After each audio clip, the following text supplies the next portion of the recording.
यदि भव बंधन से बचे न है, यदि भव बंधन से बचना है, गुरु पद में ध्यान लगा लेना। यदि भव बंधन से बचना है, गुरु पद में ध्यान लगा लेना। यह जीवन नैया डूब रही, जल्दी से पार लगा लेना। यह जीवन नैया डूब रही, जल्दी से प्यार लगा लेना। यदि भव बंधन से बचना है, गुरु पद में ध्यान लगा लेना। जो 1,84 घूम घूम यह नर्तन तूने पाया है, जो 1,84 घूम घूम यह नर्तन तूने पाया है। विष सम विषयों से बच बच के, विष सम विषयों से बच बच के, यह जीवन सफल बना लेना। विष सम विषयों से बच बच के, यह जीवन सफल बना लेना। तन धन कुटुंब अभिमान छोड़, यह साथ तेरे ना जाएगा। तन धन कुटुंब अभिमान छोड़, यह साथ न तेरे जाएगा। जब काल की कुर्की होवेगी, जब काल की कुर्की होवेगी, अपना सामान बचा लेना। जब काल की कुर्की होवेगी, अपना सामान बचा लेना। छल माया मोह कपट को त्याग, और सत्संग में जा करके। छल माया मोह कपट को त्याग, और सत्संग में जा करके। निज आत्म को परमात्म जान, निज आत्म को परमात्म जान। यह ज्ञान का रंग चढ़ा लेना। निज आत्म को परमात्म जान, यह ज्ञान का रंग चढ़ा लेना। विद्यानंद सोच समय ऐसा, फिर यह नहीं आने वाला है। विद्यानंद सोच समय ऐसा, फिर यह नहीं आने वाला है।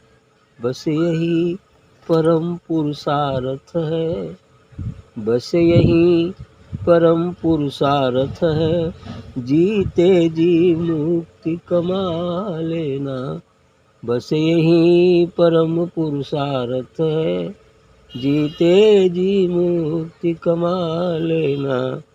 यदि भव बंधन से बचना है, गुरु पद में ध्यान लगा लेना। यदि भव बंधन से बचना है, गुरु पद में ध्यान लगा लेना। सही कहा इन्होंने। यदि भव बंधन से बचना है, यदि इस भव सागर से पार जाना है, इस भव का जो बंधन है, काम क्रोध लोभ मोह मद मत्सर, 84 लाख जोनियों में जन्मना मरना, यही भव बंधन। इस भव बंधन से बचना है तो कहाँ जाएंगे? भव रोग की औषधि सिर्फ सदगुरु के पास होती। सच्चे सदगुरु ही इस भव रोग के बंधन से छुटकारा दिला सकते, क्योंकि औषधि तो सदगुरु के पास। अन्य कोई औषधि इस भव रोगों के लिए काम नहीं करती है। इसलिए कहते हैं यदि भव बंधन से बचना है, यदि ये बीमारी से बचना है, भव बंधन से बचना है, तो गुरु के चरणों में ध्यान लगाना होगा। गुरु पद में ध्यान लगा लेना, उस गुरु में ध्यान लगाकर इस भव बंधन से बचा जा सकता। यह जीवन नैया डूब रही, जल्दी से पार लगा ले, क्योंकि ये भव सागर बहुत बड़ा है, माया भी अनंत है, इसका पार पाना भी महा कठिन है। हालांकि असंभव तो नहीं है, लेकिन महा कठिन है। इसलिए कहते हैं कि यह जीवन नैया डूब रही है। जीवन की जो नैया है ये डूब रही है, डूबती जा रही है, क्योंकि हम जितना ही आसक्त रहेंगे इस विषयों के प्रति, अब इस नाव को डूबना ही डूबना है। क्योंकि एक होल काफ़ी होता है नाव को डूबने के लिए, यहाँ तो 9 होल लगे हुए, और 9 होल है और पता भी नहीं है कि होल भी है, तो पानी भरेगा तो डूब जाएगी। इसलिए कह रहे कि यह जीवन नैया डूब रही है, जीवन रूपी जो नैया मिली हुई है यह जो है डूब रही है, और इसे जल्दी से पार लगा लो। मने इस भवरोग की औषधि आने के लिए सदगुरु के पास चले जाओ। बिना सदगुरु के इस नैका नौका को पार लगाने वाला और कोई है ही नहीं। जो 1,84 घूम घूम यह नरतन तूने पाया है, यह मनुष्य जीवन बड़ा ही दुर्लभ है। 84 लाख जोनियों में भ्रमण करने के बाद तब एक बार यह मनुष्य भी मिलता है, और मनुष्य मिलते ही व्यक्ति को खुजली हो जाती है, और फिर मुक्ति का दरवाज़ा ही छूट जाता है। फिर दरवाज़ा पार हो जाएगा तो फिर 84 लाख, अर्थात मनुष्य शरीर प्राप्त करने के बाद ये मायावी प्रलोभनों में इंसान फंस जाता है। धन दौलत कुटुंब कबीला काम क्रोध लोभ मोह मद मत्सर, ये सब मायावी प्रलोभन है, जिसमें आसक्ति उसकी हो जाती है, जिसके कारण ये नौका को डूबना ही डूबना है। लेकिन यदि इसमें होते हुए उसके अंदर ध्यान साधना सत्संग सदगुरु करता है और अनासक्त भाव आ जाता है कि नाव ऊपर ऊपर करते हुए पार हो जाएगी, कोई डूबे भी नहीं। लेकिन अनासक्ति का आना आवश्यक है। उसी प्रकार जैसे कमल जल में ही रहता है, पानी में ही रहता है, उसकी जड़ कीचड़ में ही है, लेकिन फिर भी उसके ऊपर एक बूंद भी पानी नहीं टिकता है, उसी प्रकार संतजन इस संसार में रहते हैं। शरीर में भी है, संसार में भी है, परिवार भी है, लेकिन फिर भी परिवार में नहीं है। ये दोनों स्थिति एक साथ होती है, दो विपरीत एक साथ घटित होते हैं, लेकिन ज्ञान के साथ वो सबसे प्रेम भी है और अनासक्ति भी है। कर्तव्य कर्म को पूरा भी करते हैं, लेकिन निष्कामता के साथ अकर्तापन का भाव हो जाता है। अब कर्तापन के भाव से, सकाम भाव से आसक्ति पूर्वक करते हैं तो वो बंधन हो जाएगा, लेकिन उसी कार्य को यदि अनासक्त पूर्वक करते हैं तो मुक्ति हो जाएगी। यही स्थिति है। तो यह नरतन तूने पाया है 84 लाख दुनिया में घूमने के लिए, तो करना क्या है? विषम विषयों से बच बच के यह जीवन सफल बना लेना। ये जो विषय है ये बिल्कुल विष है, जहर पीता है इंसान, लेकिन को सोचता है हम अमृत पान कर रहे हैं, बड़ा मजा आ रहा है। पीता है जहर, लेकिन सोचता है कि हम अमृत पान कर रहे हैं, है ना, और बड़ा मजा भी आ रहा है, मजा भी लेता है अमृत पान कर। भ्रम बस विषय को अमृत समझता है। ये काम क्रोध लोभ मोह क्या है? विष है, इसीलिए इनका नाम विषय हुआ है ना, तो विष से जुड़ी हुई है, विषय है। हालांकि कर्तव्य कर्मों को नकारा नहीं जा सकता, लेकिन उसमें अनासक्ति तो लाना ही होगा। यदि अनासक्ति पूर्वक हम उस काम को करते हैं तो बंधन नहीं बन पाएगा, लेकिन आसक्ति पूर्वक करते हैं तो बंधन हो जाएगा। यही दिक्कत है। इसलिए और अनासक्ति आए कैसे? बिना सदगुरु की कृपा से, बिना सदगुरु के चरणों में लव लगाए अनासक्ति भाव आता ही नहीं है, आएगा ही नहीं, समझ ही नहीं पड़ेगी, सत्य असत्य का विवेक नहीं कर पाएगा। यदि सत्य असत्य का विवेक नहीं है, क्या सही है क्या गलत है इसका विवेक नहीं, तो कहाँ से होगा?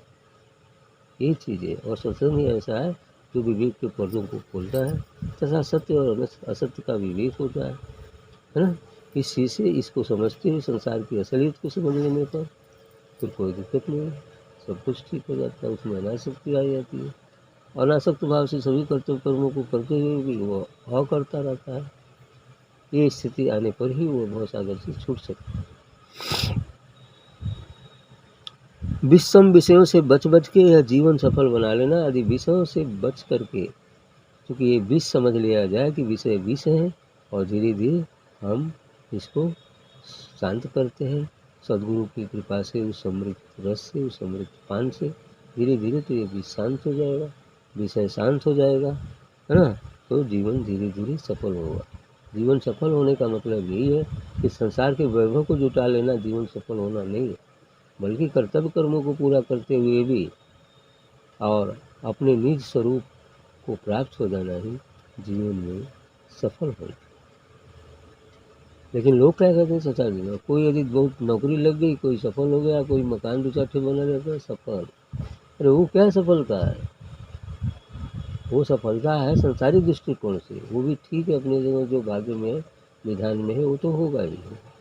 लेकिन सफल होना तो वह है कि सब कुछ करते हुए वह अपने निज स्वरूप का बोध कर ले, बस वही सफल हो गया। जिसलिए मनुष्य दिन मिला है, उसका जो लक्ष्य है, जो गोल है, उसे यदि वो प्राप्त कर लिया तो जीवन सफल है। यही बात है। कहा भी गया है कि जो जल की विशाल राशि को प्राप्त होता है, उसमें जल की बूंद तो होती ही है। जो अन्न की विशाल राशि को प्राप्त होता है, उसमें दाने तो हैं ही हैं। उसी प्रकार जो इस संसार या इस समस्त आनंद का स्रोत, उस परमानंद, उस आनंद को प्राप्त होता है, अर्थात अपने निज स्वरूप आत्मा व परमात्मा का अनुभव कुछ कर लेता है, सब कुछ मिलेगा। फिर भाग्य में जो है तो मिलेगा मिलेगा, उसे कहाँ बाकी बचेगा वो, है ना। प्रारब्ध में जो मिलना है वो तो मिलेगा ही मिलेगा। तो इसलिए कहे हैं कि विषम विषयों से बच बच के यह जीवन सफल बना लेना। तन धन कुटुंब अभिमान छोड़, यह साथ तेरे ना जाएगा। आगे निर्देश भी कह रहे हैं, ये तन शरीर का भान भी छोड़ना ही पड़ेगा। शरीर, तन, धन, कुटुंब, अभिमान, ये अपनी जगह सब चीज़ें हैं, ठीक है। संसार की समस्त वस्तुएं मनुष्य के भोग के लिए ही बनाई गई, लेकिन उसको उचित धर्मानुकूल आचरण करते हैं, है ना। अनासक्त भाव से यदि भोगते हैं तो कोई बंधन नहीं होगा, लेकिन यदि आसक्ति लेकर भोगते हैं, अब उसके बिना हम जी नहीं पाएंगे, यदि भाव ऐसा है तो बंधन बनेगा। बस एक ही बात में थोड़ा सा अंतर है, यही चीज़ जो है उसे मुक्त कर सकती है या बंधन में डाल सकती है।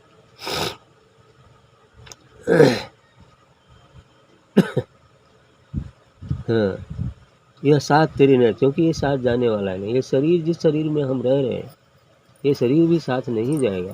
तो इस शरीर से संबंध रखने वाली चीज़ें कैसे साथ जा सकती हैं?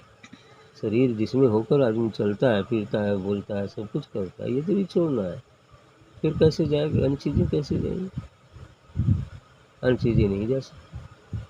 बस उसके अच्छे या बुरे कर्म ही उसके साथ जाते। यदि संसारिक व्यक्ति है तो नहीं, तो यदि महापुरुष है तो फिर कुछ नहीं साथ जाता है, बस दिव्य रूप से अपनी दिव्यता में लीन हो जाता है, काम खत्म हो जाता है।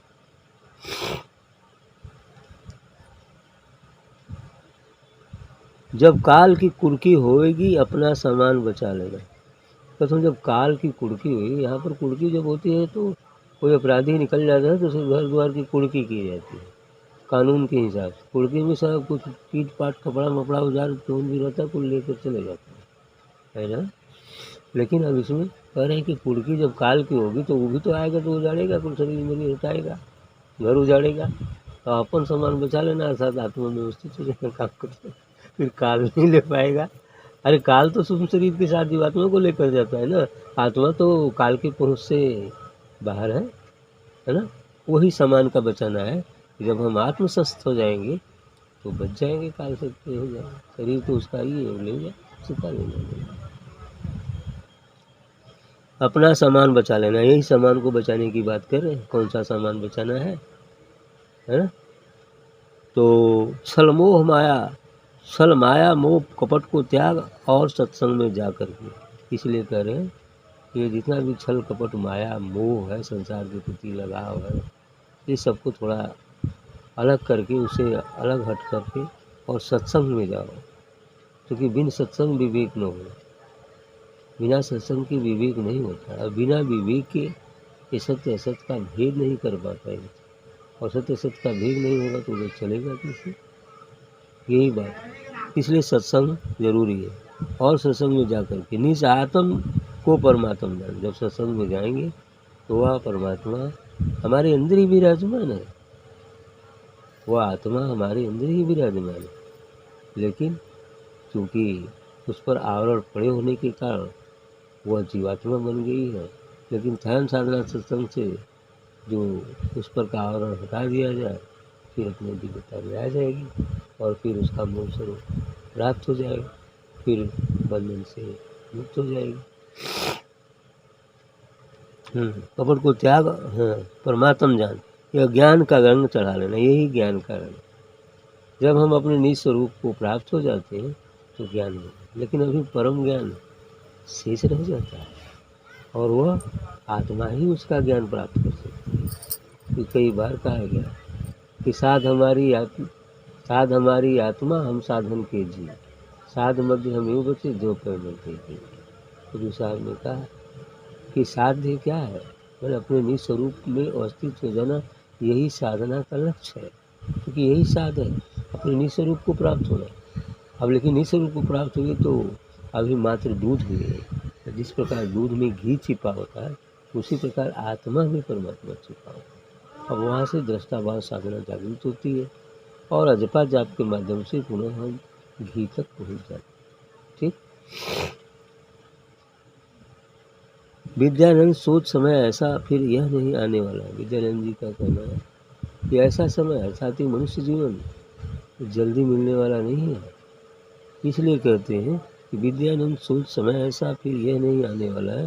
ये मनुष्य जीवन बार बार मिलता नहीं है, ये समय जल्दी आने वाला नहीं। यदि इस बार मिल गया है तो इसी जीवन में अपनी यात्रा पूरी कर लो।